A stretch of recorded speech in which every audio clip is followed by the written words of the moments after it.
భాస్కర్ అండి. ఏం చేస్తుంటారు? నేను ప్రజెంట్ అయితే ఏం ఖాళీ ఉన్నాం, ఏం చేస్తలేను. రైట్. మరి ఇక్కడ ఎలక్షన్స్ హడావిడి ఎలా ఉంది, ఏంటి పరిస్థితి? చాలా బాగుంది. అవునా? అవును. ఓకే, ఏ పార్టీని గెలిపిద్దాం అనుకుంటున్నారు ఈసారి ఇక్కడ? బీఆర్ఎస్ పార్టీని గెలుపుదాం అనుకుంటున్నాం. ఎందుకని?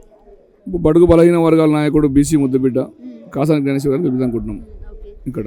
రైట్. మరి అయితే ఇక్కడ చూసుకున్నట్లయితే గనక అంటే ముఖ్యంగా కాంగ్రెస్ పార్టీ గెలిచిన తర్వాత 6 గ్యారెంటీలు ఇచ్చారు.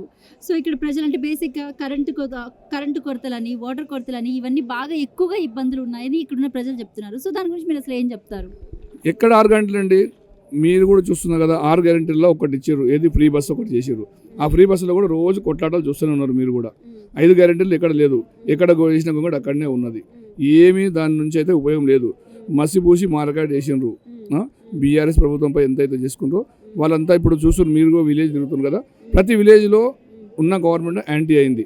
ఇప్పుడు స్వచ్ఛందంగా వచ్చి మేము కాసాని జ్ఞానేశ్వర్ గారిని గెలిపించుకుంటామని వాళ్ళే చెప్తున్నారు. ప్రజలు ప్రతి విలేజ్ నుంచి వస్తున్నారు, ప్రతి విలేజ్ నుంచి మేము మాట్లాడుతున్నాం.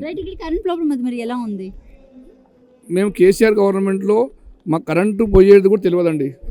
ఇప్పుడు చూస్తే ఎప్పుడు పోతుంది ఎప్పుడు వస్తుంది కూడా చాలా ప్రాబ్లం అవుతుంది. రైతులకు కూడా చాలా ప్రాబ్లం అవుతుంది. ఇప్పుడు మేము ఉన్నప్పుడు కూడా, కేసీఆర్ గవర్నమెంట్ ఉన్నప్పుడు కూడా ఒడ్లు కొనుగోలు కేంద్రాలు ఎక్కడ కళ్ళాలుంటే అక్కడికి పోయి లారీలు పెట్టి ట్రాక్టర్లు పెట్టి నింపుకుంటుండే. ఇప్పుడు ప్రజెంట్ చాలా అవస్థపడుతున్నారు. ఆయన 500 బోనస్ అన్నాడు, బోనస్ లేదు, ఏం లేదు, అది గోవింద అయిపోయింది. 2500 లేడీస్కి అన్నారు, అది గోవింద అయిపోయింది. 4000 నుంచి 6000 పెంచినారు, అది కూడా గోవింద అయిపోయింది. అన్నీ డూబే. అది 200 యూనిట్లు ఉచిత కరెంట్ వస్తుందా అసలు ఇక్కడ? వచ్చిందండి, పేపర్ స్టేట్మెంట్ వచ్చిందండి, కానీ ప్రజలకైతే అనుకోలేదు. పేపర్ స్టేట్మెంట్ వచ్చిందండి. ఎందుకంటే ఎన్నికల ఉన్నది కనుక ఎంపీలు ఇప్పుడు మళ్ళీ ఇంకోటి ఏమంటుండు, August 15 అంటుండు. August 15 వరకు, ఆగస్ట్ అన్నీను 6 గ్యారెంటీల్లో ఆగస్టు అంటున్నారు. ఆగస్ట్ వరకు అన్ని లోకల్ బాడీ ఎలక్షన్స్ అయిపోతాయి.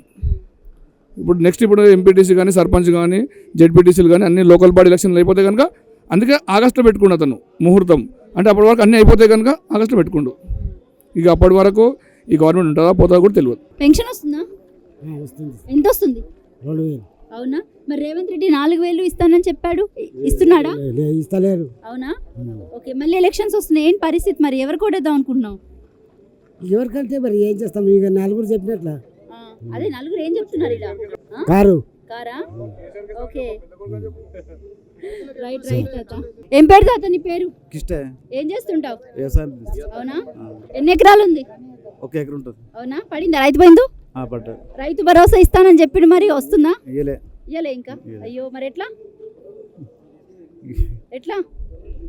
మళ్ళీ ఎలక్షన్స్ వస్తున్నాయి, ఎవరిని గెలిపిద్దాం అనుకుంటున్నావు? కారు గుర్తుకే వస్తుంది. కారుకు ఎందుకని? అన్ని ఏమీ వేయలేదు మేము. ఏమేయలే.